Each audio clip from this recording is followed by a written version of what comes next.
I wanted to give you a little bit of guidance on 105. So here's option 1, and it says, how's the weather? And we're asked to record the high and low temperatures that are forecast for the next 7 days in the table. And then we're going to also record any difference. We're going to subtract the previous temperature from the current temperature and then say what the difference is, right? And then we're going to do the same thing for the low temperature. So I brought up, all I did was Google 7-day forecast. And this is what I got. It is not looking like a nice week this week. The high is really high and the low is not very low at all. And it looks like lots of rain and thunderstorms. All right. It's Florida, right? Okay. So the first date is today. So I would write or type, 8/26, right? The high temperature for today was 93. And the low temperature today was 78. And I can't fill in anything else because I don't have a previous day to subtract it from. Okay. The next day is, and I can't write very small with this pencil, but I'm not going to fill out the whole chart. I just want to get you going. So tomorrow will be 8/27, August 27th. The high temperature, so now we're looking at this one. The high temperature is 92. And then it says subtract the previous temperature from the current temperature. So from means that the current temperature goes first. Okay, so subtract the previous from the current means the current minus the previous. So if I do 92 minus 93, I can write that right here, 92 minus 93, and the difference is -1. And then I'll look at the low.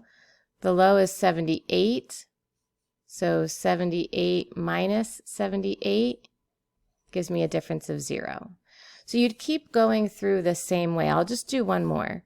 So this is for 8/28 now. And the high is again 92, and the low is 77. So I'm doing the current minus the previous, right? So that's 92 minus 92, which is 0. And then I'm doing the current minus the previous here. So 77 minus 78 is -1. Okay, so you get the idea. Finish filling in the table. And now let's look at step B. Step B says, what is the mean change in the forecasted high temperatures? So it says, remember, this can be found by averaging the values in the difference column for the high temperatures, right? Averaging the difference column for the high temperatures. So that means that once you get all of these numbers filled in, you average them, right? So if we're going to average them, we need to know how many numbers we're adding, right? So we would have, we don't have one here, right? We don't have a number there. So we'd have 1, 2, 3, 4, 5, 6 numbers. So once you get all those numbers filled in, you will add them together and divide by 6, right? Then it asks us to do the same thing in the low temperatures, right? To find the difference, all the differences, and find the average difference. So that would be here. Average the values in the difference column for the low temperatures, right? So again, you're going to have 6 values. So you'll add those values up and divide by 6. And notice that it says your answer may not be an integer for both of them, right? It says if your answer is not an integer, explain what 2 integers your answer is between. So if you average and you get something like 1.5, you wouldn't put, you could say that you got 1.5, but then you would say which 2 integers that number is between. So it would be between 1 and 2. Or let's say you get negative 0.5 as your average. What two numbers is that between? Well, think about it on a number line. If 0 is here and negative 1 is here, negative 0.5 would be right in between. So it's between negative 1 and 0. Okay? And that's pretty much it. That it says part 1, but then there's no part 2. It's just that part 1. And make sure whenever you're doing these assignments, it's always a good idea to, hold on a second. It's always a good idea to look at the rubric. All right, you have a rubric here, and this rubric is how I'm going to be grading you. If all of the temperatures are complete and all the temperature changes, which means when you did the subtraction, the difference column is accurate, then that's 10 points, right? If it's all complete. 9 maybe if you missed one.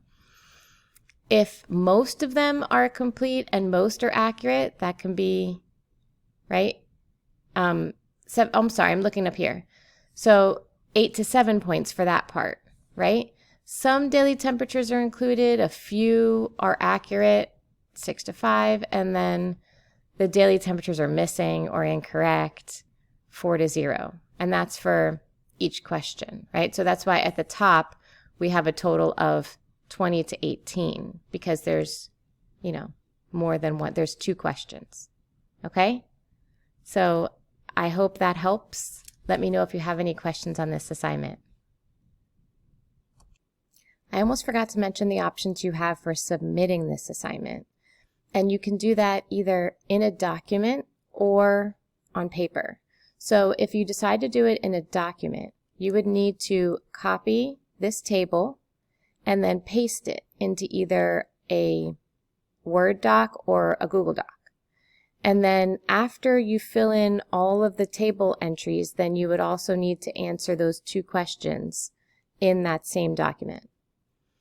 If you try to type in the columns and the cells and the table and the formatting gets a little weird or wonky, and you'd rather do it on paper, then the other option is that you can print it out and then actually write the numbers in with a pencil. If you choose that option, then you'll have to take a picture of your table when you're done and save that picture on your computer. Then when you go to submit the assignment, you'll upload the picture of your table, but don't forget to answer those 2 questions. You can do that in the student comments box. Let me know if you have any questions.